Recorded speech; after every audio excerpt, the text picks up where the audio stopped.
EMA, data transfers. 62. The goal was to get chip size down to 153 mils x 168 mils, 3.9 millimeters 4.3 millimeters. 14. Chuck Peddle was a very effective spokesman, and the MOS technology microprocessors were extensively covered in the trade press. One of the earliest was a full-page story on the MCS 6501 and MCS 6502 microprocessors in the 24th of July 1975 issue of Electronics magazine. 63. Stories also ran in EE Times. The 24th of August 1975, 64, EDN. The 20th of September 1975, Electronic News. The 3rd of November 1975, and Byte, November 1975. Advertisements for the 6501 appeared in several publications the first week of August 1975. The 6501 would be for sale at the Westcon Trade Show in San Francisco, the 16th of September, 2019, 1975 for $20 each. 65. In September 1975 the advertisements included both the 6501 and the 6502 microprocessors. The 6502 would only cost $25. 66. Motorola responded to MOS Technology's $20 microprocessor by immediately reducing the single unit price of the 6800 microprocessor from $175 to $69. 67, and then suing MOS Technology in November 1975.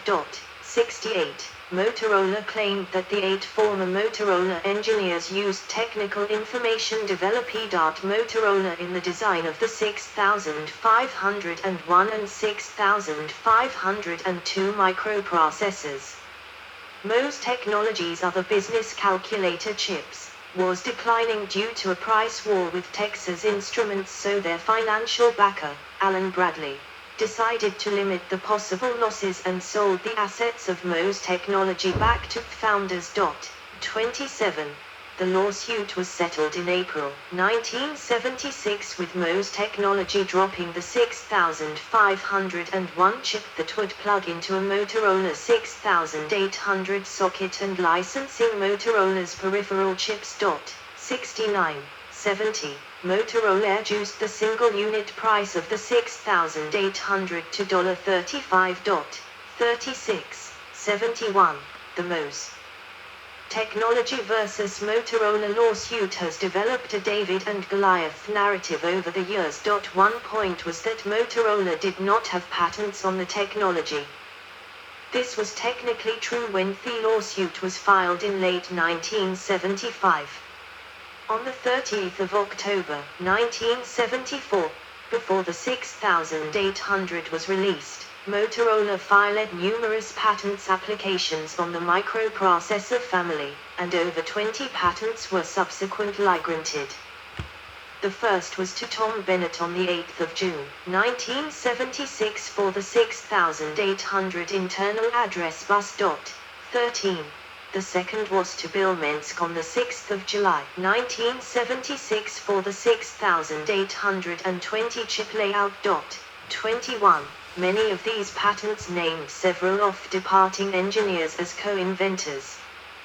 These patents covered the 6800 bus and how the peripheral chips interfaced with the microprocessor. 72. Moved to Austin. The M6800 family chips were designed to use depletion motor technology.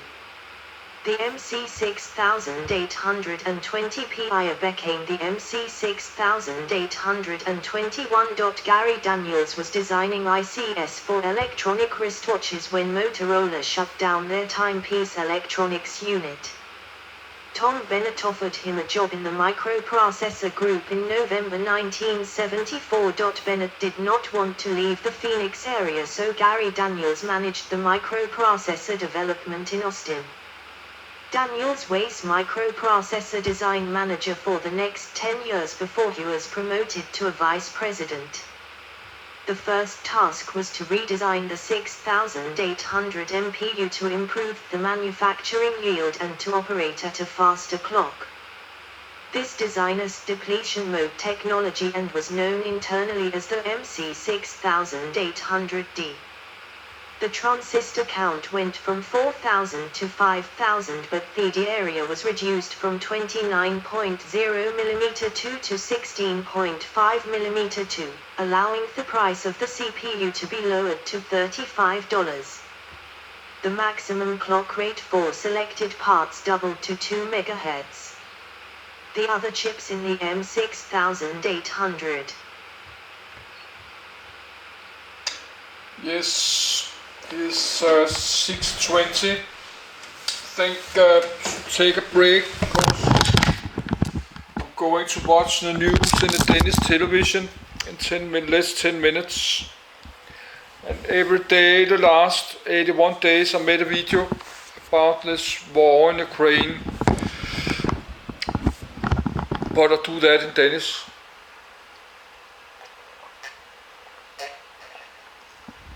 But that's not much news in the Danish evening news about this war in Ukraine. Sometimes I'm not even mentioned, but I'm not covered the war. I'm just making a video what the development in the war, how many refugees and how it affect my life, how it is affecting the life in the Europe.